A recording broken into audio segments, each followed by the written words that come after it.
from Hitesh Vlogs. January 6th அன்னைக்கு மகிழனுக்கு first birthday celebrate பண்ணோம். அந்த செலிப்ரேஷன் வீடியோ தான் இன்னைக்கு பார்க்க போறோம். ஆல்ரெடி பர்த்டே அன்னைக்கு டே ரொட்டீன் வீடியோ போஸ்ட் பண்ணிருப்பேன். இன்னும் பார்க்காதவங்க கீழே டாக் பண்றேன், செக் பண்ணிக்கோங்க. லஞ்ச் முடிச்சு ஷார்ப்பா 3:15 போல டெக்கரேஷன் ஒர்க் ஸ்டார்ட் பண்ணிட்டோம். நான் ஆசைப்பட்ட டிசைன் என்னவோ இந்த மாதிரி தான். அவுட்புட் அப்படி வந்துச்சான்னு வெயிட் பண்ணி பாருங்க. ரொம்ப நேரமா டெக்கரேஷன் பண்றதுக்கு கஷ்டப்பட்டுட்டு இருந்தோம். ஏன்னா இது பேக்ரவுண்ட் பாத்தீங்கன்னா செவரு கிடையாது, கிளாத் தான். அதனால டெக்கரேஷன் பண்ண ரொம்பவே கஷ்டமா இருந்துச்சு. பிளான் பண்ண மாதிரியே எல்லாம் ஒட்டி பார்த்தோம், பட் எதுவுமே செட் ஆகல. கடைசியில ஏதோ ஒன்று செய்வோம்னு சொல்லிட்டு பண்ணியாச்சு. எப்பயுமே பாத்தீங்கன்னா நம்ம ப்ரீ பிளான்டா எல்லாமே பிளான் பண்ணி வச்சிருப்போம். ஆனா கடைசியில பாத்தீங்கன்னா அறக்க பறக்க தான் நம்ம கிளம்புவோம். அதே மாதிரி தான் நான் அன்னைக்கு அறக்க பறக்க கிளம்பி என்ன கேக்கு தானே வெட்டணும், வாங்க வெட்டுவோம் அப்படின்னு ஏதோ ரெடி ஆயாச்சு.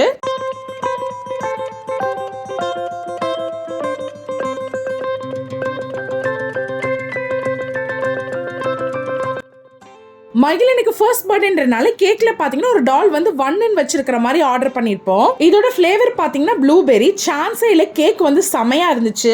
எப்போ கேக் ஆர்டர் பண்ணாலும் ஃபிளேவர் வந்து நான் தான் செலக்ட் பண்ணுவேன். பிகாஸ் என்னோட ஹஸ்பண்ட் எந்த ஃபிளேவர்னாலும் சாப்பிடுவாரு. அது மட்டும் இல்லாம எப்பயுமே நான் தான் அதிகமா கேக் சாப்பிடுவேன். அப்படி சாப்பிட்டு தான் ஒரு வாரம் உடம்பும் சரியில்லை.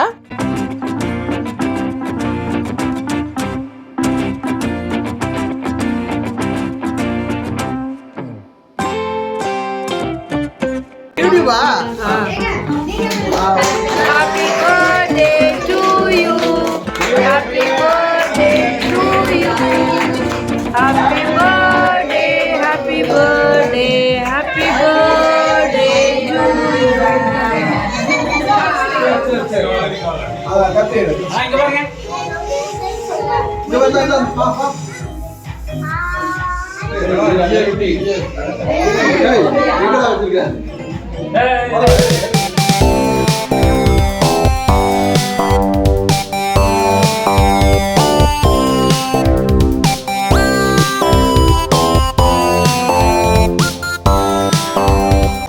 கேக்லாம் கட் பண்ணதுக்கு அப்புறம் ஒரு முக்கியமான விஷயம் இருக்குல்ல, அது என்னன்னு பாத்தீங்கன்னா gift வாங்குறது. சோ வந்தவங்க எல்லாம் எங்களுக்கு gift கொடுத்தாங்க.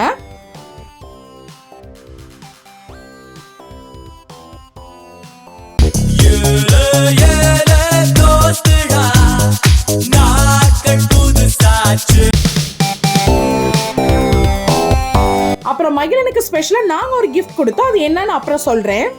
அப்புறம் வந்தவங்களுக்கு ஸ்நாக்ஸ்லாம் கொடுத்ததுக்கு அப்புறம் வீட்டுக்கு வந்த குட்டீஸ்க்கு மட்டும் ரிட்டர்ன் கிஃப்ட் கொடுத்துருந்தோம். அன்னைக்கு நைட் டின்னருக்கு பாத்தீங்கன்னா வெளியே தான் ஆர்டர் பண்ணியிருந்தோம். பிகாஸ் பர்த்டே பாயோட எல்லாருமே டைம் ஸ்பெண்ட் பண்ணணும். அதனால தான் அன்னைக்கு டே ஃபுல்லா அப்படி இப்படின்னு ரொம்ப ஜாலியா போச்சு. மகிழன் பர்த்டேக்கு வந்த எல்லாத்துக்குமே ரொம்ப தேங்க்ஸ். பர்த்டே முடிஞ்சதும் நம்ம செய்யற மொத வேலை என்ன, வந்த கிஃப்ட்டை அன்பாக்ஸ் பண்றதா. அதை நெக்ஸ்ட் வீடியோல பார்க்கலாம். Bye bye, thank you.